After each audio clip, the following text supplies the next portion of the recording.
By 2050, there will be 10 billion people on Earth. In 1987, there were 5 billion. Tear down this wall. That's right, the world population has nearly doubled since the first Predator movie came out. And more people means more food. Now, feeding 10 billion people, that's not just a challenge, it's something we've never done before. We're talking about a planet-sized buffet that needs constant refilling, where innovation and ideas must outpace our appetites, or we literally risk biting off more than we can chew. What was wasted last year would have fed our armed forces. That's like throwing victory into the garbage can. But we're the human race. We invented the wheel, we harnessed the power of fire, we turned corn from this flimsy thing into this gigantic yellow monster. We even grew potatoes in space. So although feeding all these people is going to be a challenge, if we learn more about the world of food, we can all make the choices we need to make sure this huge round buffet table never runs empty. This is Real Ag. Production of Real Ag is made possible in part by an underwriting grant from Kansas Farmers Union, working to protect and enhance the economic interests and quality of life for family farmers, ranchers, and our rural communities. Learn more about our mission of education, cooperation, and legislative advocacy at kansasfarmersunion.org. Tom, have you ever given any thought to the dairy industry? You know, though most people aren't aware of it, it's one of our nation's greatest, by any standard. By the volume of its business, the number of its plants, the people it employs. Here, take a look at this. All right, let's rewind a little bit.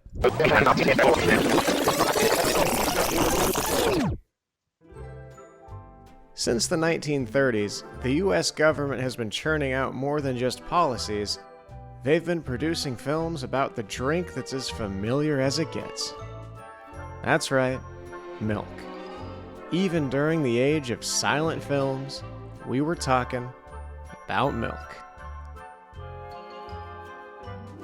Let's go to the 1930s. They were tough times, to put it mildly. The Great Depression left many Americans scraping by, and dairy farmers were no exception. Overproduction created a milk surplus, but widespread poverty meant few could afford it. Prices collapsed, and milk was often dumped.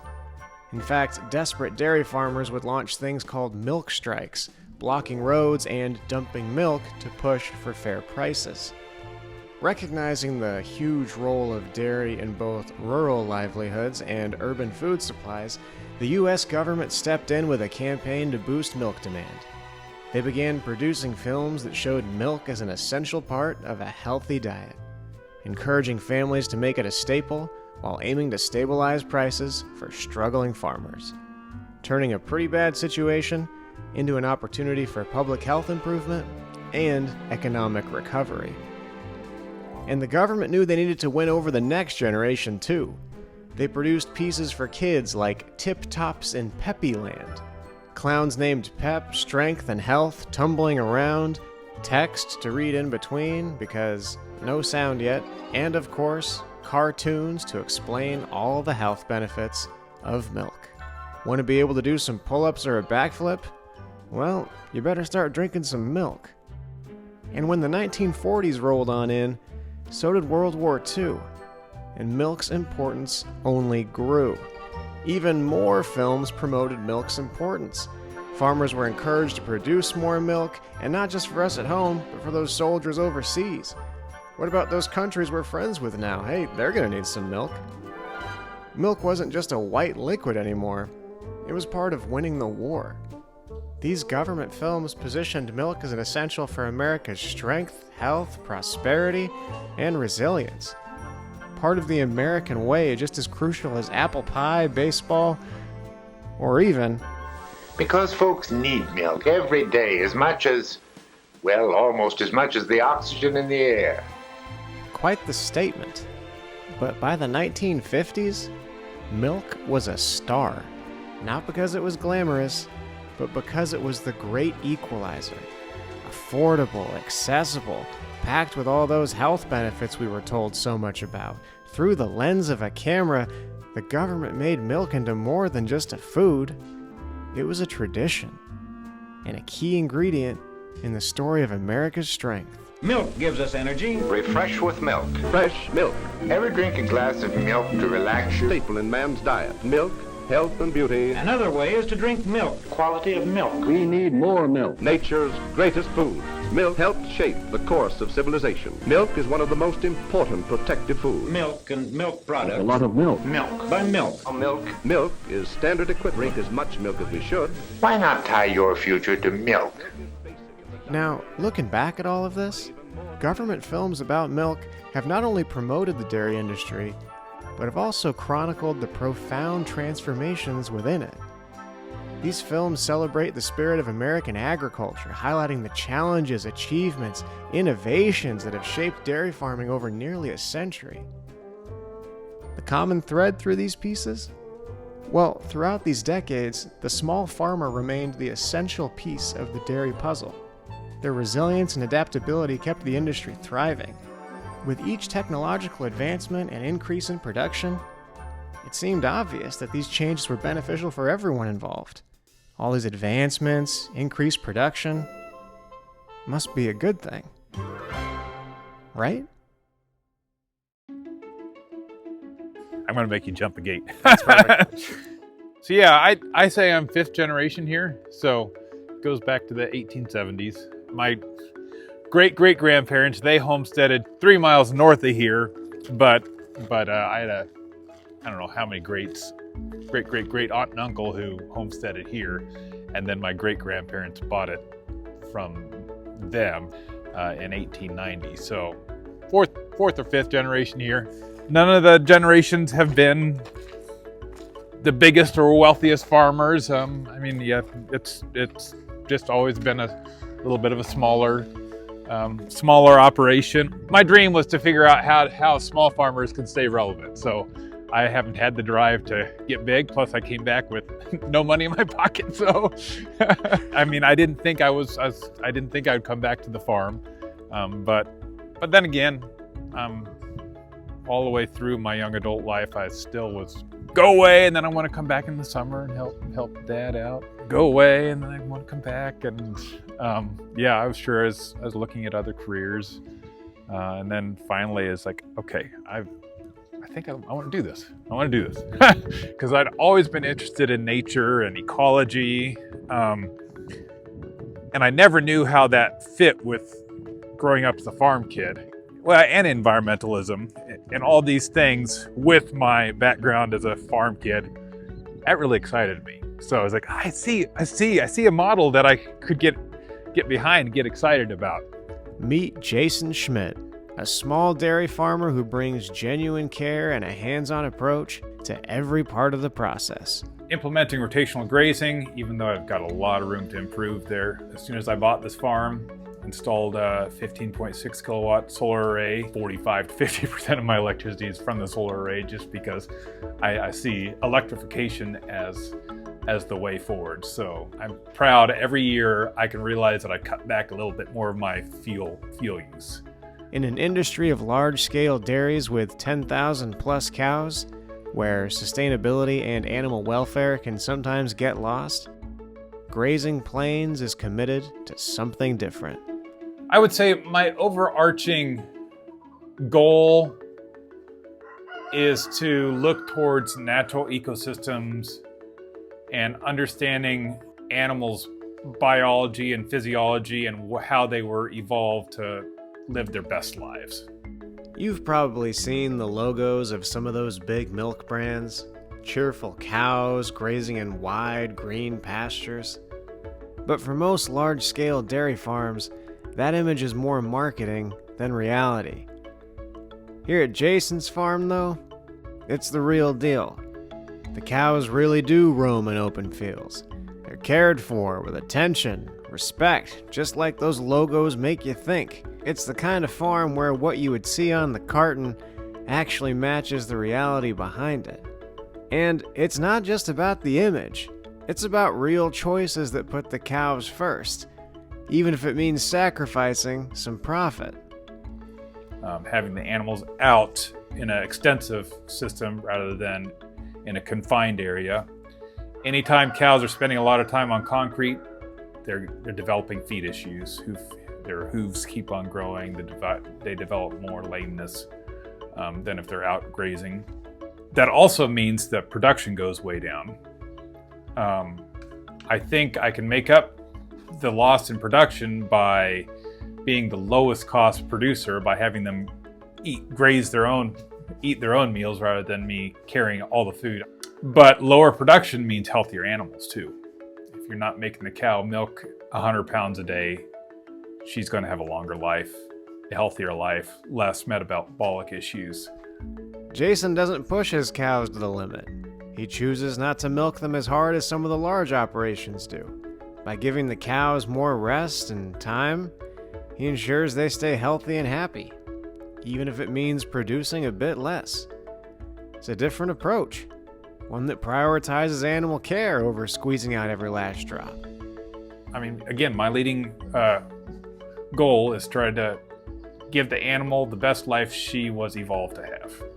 This is the kind of dairy farm you'd see in those old government films. The idyllic image of cows grazing peacefully, treated with care and respect. It's exactly the image of dairy we were all sold. The small, family-run farm with a deep commitment to animal welfare. So, Jason's farm must be doing well, right? Yeah, but that's the reality, is that the traditional farming life for a small dairy farmer is gone, because it requires every bit of two incomes to survive. Unfortunately, it's not so simple. Despite embodying the wholesome vision that big brands in those classic films still promote, farms like Grazing Plains are facing incredible challenges. Choosing animal care over aggressive production comes at a cost. And in today's market, every gallon counts. In fact, even with soaring milk prices from inflation, you'd be shocked how much of that actually goes to the farmer. 100 gallons divided by 8.6 equals, and so let me divide $20 a hundredweight by 11.6, and I receive $1.72 a gallon. So if you're paying $4 a gallon in the store, you know I get less than half of that. But as the industry keeps consolidating, farms like this one have to fight harder just to stay afloat, even when they're living up to the very image we've been told to trust. But how bad has consolidation really even gotten? Is it that big of a deal? Yeah, when my grandparents were dairy farming back in the 50s and 60s, I think there were 120 dairies, or over 100 dairies in our county, Harvey County. When my parents were here, there was still a pretty robust small agriculture or small dairy community. I think there were 20 or 30 dairies. That was a huge drop off even. And now today there are 2 dairies left in Harvey County. I'm waiting to become the last so I can write my book, The Last Dairy in Harvey County. Even when I came back 13 or 14 years ago, there were still half a dozen or more dairies in Harvey County. Even when I came back, still the majority of milk was from smaller scale dairies under, 2,000 cows or something. And now the vast majority of our milk is all from 10,000 cow plus dairy herds.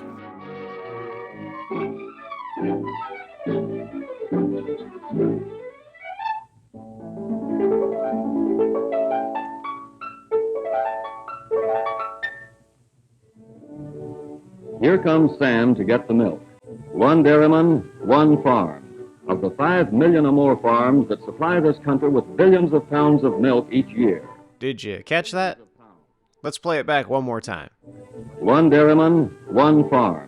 Of the 5 million or more farms that supply this country with billions of pounds of milk each year. Yep, you heard it right.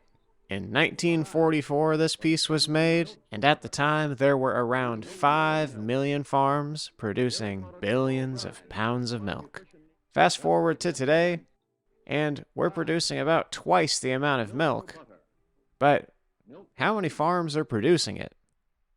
Any guesses? All right, folks, welcome to How Many Are Left, the show where we answer the big question, just how many dairies have been swallowed up or shut down over the years. Spoiler alert, there's not as many as there used to be.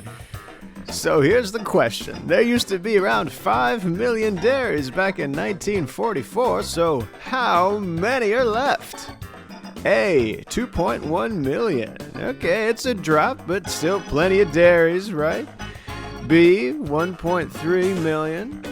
Okay, maybe not that many left. Still over a million hanging in there. That's okay. It's less, but you know.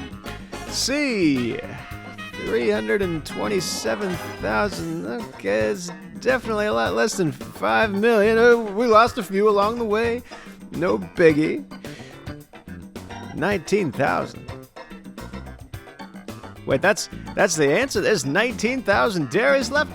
Did we check under the couch cushions? Are they hiding somewhere? Because 19,000 is practically nothing. So for an average consumer might think like, okay, well, yeah, there's less dairies now, but we're still producing just as much. Yeah. What's the problem with that? How would you describe why that is a problem? I mean, there's numerous problems. Where do I start? Let's see. Where do we start? That's always the roughest part. Okay, we'll start on this socially. From a social perspective, in western Kansas, we have these huge mega dairies that are owned by probably some are family owned by multimillionaires. Actually, they turn over quite. I've heard ownership of those turns over relatively rapidly. And then they employ a whole workforce of underpaid laborers. The migrant labor force has kept those dairies in business. It creates a social structure that I don't think is sustainable, where you have, which you could argue is the whole U.S. system, where you have extreme wealth and then very low paid lower class. There's no middle class. And that's where, I mean, yeah, again, my utopian Jeffersonian dream of a society made up of small farmers still persists a little bit. Like, if you would have a really healthy rural community of small farmers where we're all helping each other out, and potentially creating a middle-class lifestyle, and then you create all kinds of nice spin-off cottage industries. It seems like a much healthier society than these massive, huge conglomerates with a few wealthy owners and then a whole lower-class working class underneath. It doesn't seem like sustainable. From an environmental perspective, a good proportion of the mega dairies are in the arid Southwest, above ancient water resources that are declining fast. Completely environmentally unsustainable, completely short-sighted from an ecological and from our own human health perspective. We're draining the aquifers, we're polluting the waterways in a way that's completely unsustainable and short-sighted. What happens when the Ogallala Aquifer above western Kansas and West Texas and New Mexico and Nebraska and eastern Colorado, what happens when that dries out? Suddenly, half of our nation's milk supply is gone. What then? And then, yeah, from an animal health perspective, man, those animals, they're used up in 2 lactations. So within 5 years of their life, they're slaughtered and dead. Cow behind you, Mullet, she is going to be she's 7 years old. She is in the prime of her life. She probably will live into her teens. Out here on pasture, my goal is to recreate, through a grazing system, recreate what her ancestors, wild bovine, would have lived. Coming out, she has her herd, stable herd. The herd is got their dominant cows. They act as a herd. So, and then they can rotate through the grasslands. If we weren't in a horrible drought here, living their best lives. I just don't think that those large dairies, they use those cows up, they push them like mad to milk 100 pounds a day, and then they're done. I mean, this is the obvious thing. A small dairy, I know every single one of my animals by name. They all have names. A lot of them, I'm convinced, know their names. I know every single one of their personalities. I know every single one of their milking quarters. The cow has 4/4 udder. I know them backwards and forwards. So that is the beauty of a small dairy, is the dairy person knows his or her cows extremely well. There is a part of the story of industrial agriculture that I wrestle with, that might be a positive thing. That our milk production has stayed high while less and less dairies and less cows recently. I mean, my cows are abysmal. They milk probably 50 or 60 pounds a day compared to the industrial standard, which is hitting 100 pounds a day of milk per cow. You can make a really, really compelling argument that fewer cows milking 2 to 5 times more milk than they milked 75 years ago is a good thing, because cows are a huge contributor to global climate change, greenhouse gas emissions that's driving climate change. I don't want to deny that. And I dreamed that, well, if you have a healthy grassland, maybe the grassland can offset the carbon emissions from cows. I think that might be true, but it probably is not. So, and even with crop yields and drought tolerant crops, and the more efficient you can get, I think you can make a good argument that that's good. There is the other argument, at what cost, though.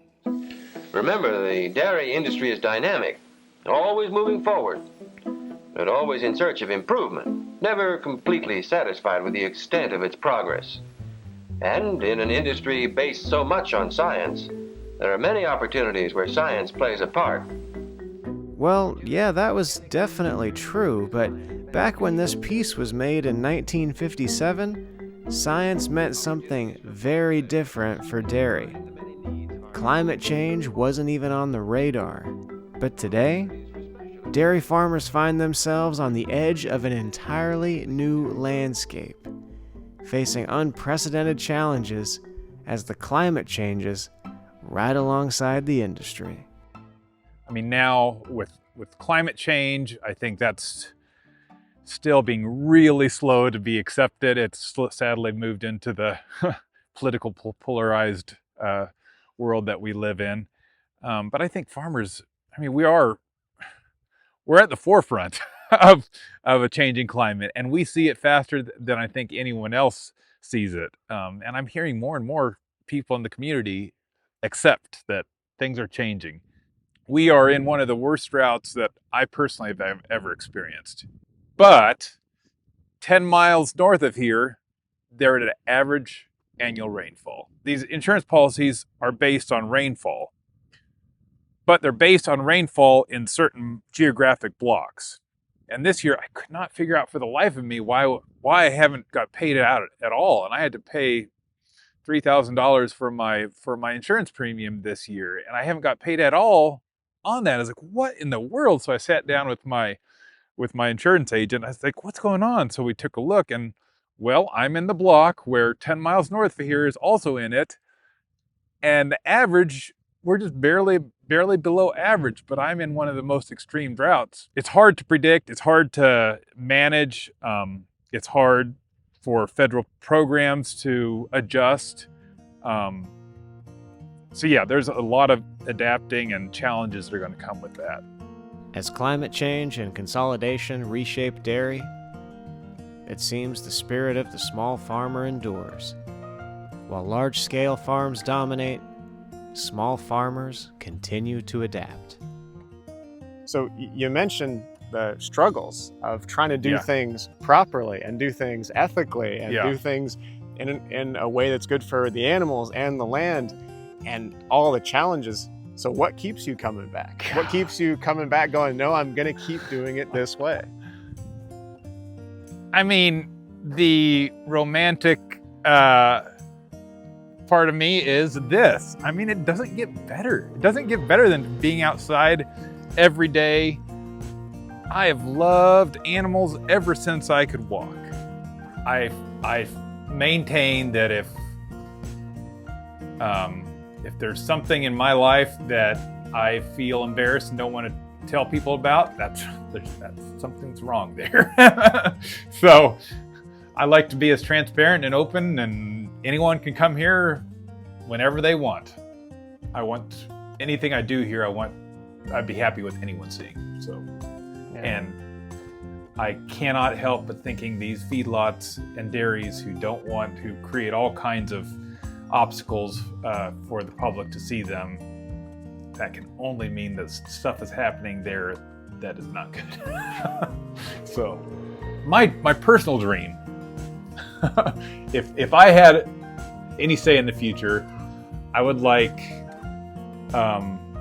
small dairies to be part of our food system as like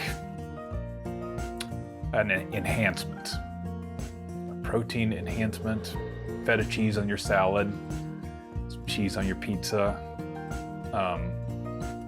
butter in your bread, but not like the center of your.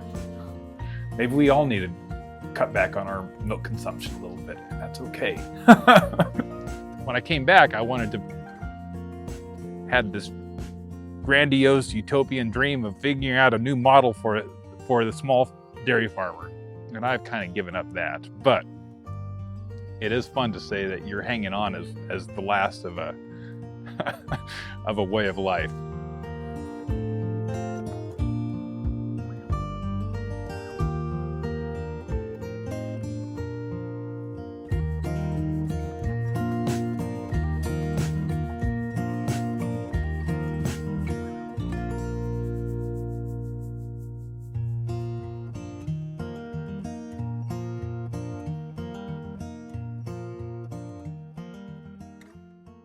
Production of Real Ag is made possible in part by an underwriting grant from Kansas Farmers Union, working to protect and enhance the economic interests and quality of life for family farmers, ranchers, and our rural communities. Learn more about our mission of education, cooperation, and legislative advocacy at kansasfarmersunion.org.